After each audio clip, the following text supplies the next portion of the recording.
नालायक बेटा हर पिता के पास होना चाहिए। 60 साल के रमेश जी ने अपने बड़े बेटे से फोन पर कहा, बेटा हमारा एक्सीडेंट हो गया है, मुझे ज्यादा चोट नहीं आई, पर तेरी माँ की हालत गंभीर है, कुछ पैसों की जरूरत है और तेरी माँ को खून चढ़ाना है।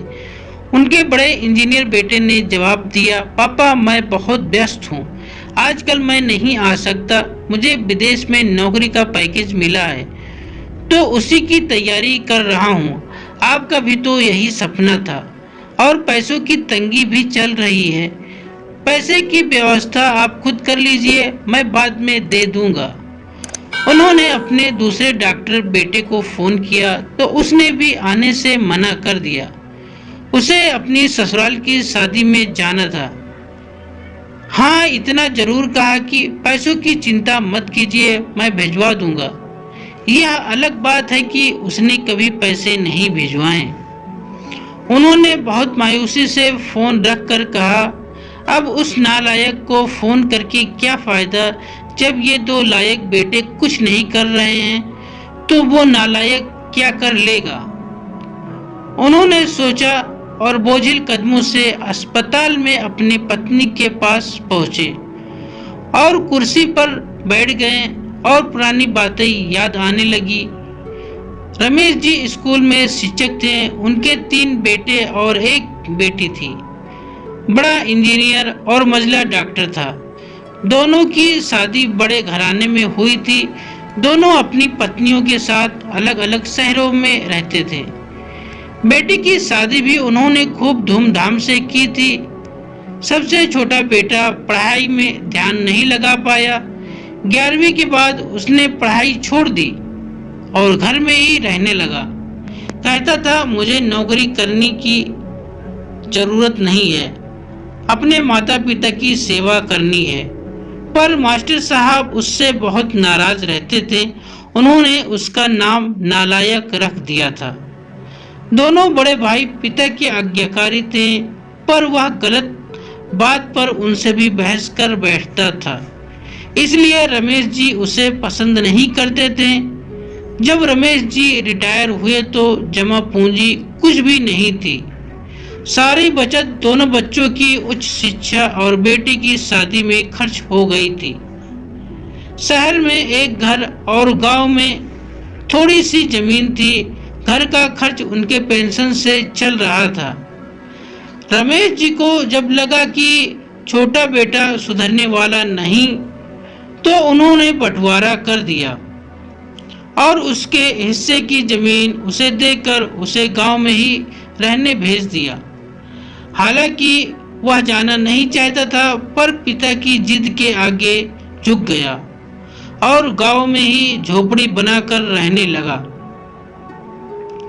रमेश जी तब से अपने दोनों होनहार और लायक बेटों की तारीफ किया करते। उनका सीना गर्व से चौड़ा हो जाता था, पर उस नालायक का नाम भी नहीं लेते थे। 2 दिन पहले दोनों पति पत्नी का एक्सीडेंट हो गया था। वह अपनी पत्नी के साथ सरकारी अस्पताल में भर्ती थी। डॉक्टर ने उनकी पत्नी को ऑपरेशन करने को कहा था। पापा पापा की आवाज सुनी तो देखा सामने वही नालायक खड़ा था। उन्होंने गुस्से से मुंह फेर लिया, पर उसने पापा के पैर छुए और रोते हुए बोला, पापा आपने इस नालायक को क्यों नहीं बताया, पर मैंने भी आप लोगों पर जासूस छोड़ रखे हैं, खबर मिलते ही भागा आया हूँ।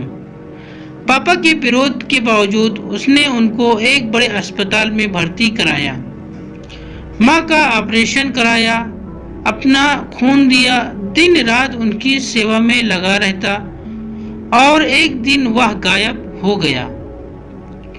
वह उसके बारे में फिर बुरा सोचने लगे थे कि तीसरे दिन वह वापस आ गया। महीने भर में ही माँ एकदम ठीक ठाक हो गई। वह अस्पताल से छुट्टी लेकर उन लोगों को घर ले आया। रमेश जी के पूछने पर बता दिया कि खैराती अस्पताल था, पैसे नहीं लगे थे। घर में नौकरानी थी। वह उन लोगों को छोड़कर वापस गांव चला गया। धीरे धीरे सब कुछ सामान्य हो गया। एक दिन यूं ही उनके मन में आया कि उस नालायक की खबर ली जाए। दोनों जब गांव के खेत पर पहुंचे तो झोपड़ी में ताला देखकर चौंके। उनके खेत में काम कर रहे आदमी से पूछा तो उसने कहा, यह खेत अब मेरे हैं। क्या? पर यह खेत तो? उन्हें बहुत आश्चर्य हुआ। उस आदमी ने कहा, हाँ, उसकी माँ की तबीयत बहुत खराब थी, उसके पास पैसे नहीं थे तो उसने अपने सारे खेत बेच दिए। वह रोजी रोटी की तलाश में दूसरे शहर चला गया है। बस यह झोपड़ी उसके पास रह गई है। यह रही उसकी चाबी। वो झोपड़ी में दाखिल हुए तो बस उस नालायक की याद आ गई। टेबल पर पड़ा लिफाफा खोलकर देखा तो उसमें रखा अस्पताल का 9 लाख का बिल उनको मुंह चढ़ाने लगा। उन्होंने अपनी पत्नी से कहा, पालकी, तुम्हारा बेटा नालायक तो था ही, झूठा भी है। अचानक उनकी आंखों से आंसू गिरने लगे और वह जोर से चिल्लाए, तू कहाँ चला गया नालायक? अपने पापा को छोड़कर एक बार वापस आ जा, फिर मैं तुझे कहीं नहीं जाने दूंगा। उनकी पत्नी के आंसू भी बहे जा रहे थे और रमेश जी को इंतजार था अपने नालायक बेटे को अपने गले से लगाने का। सचमुच बहुत नालायक था वो।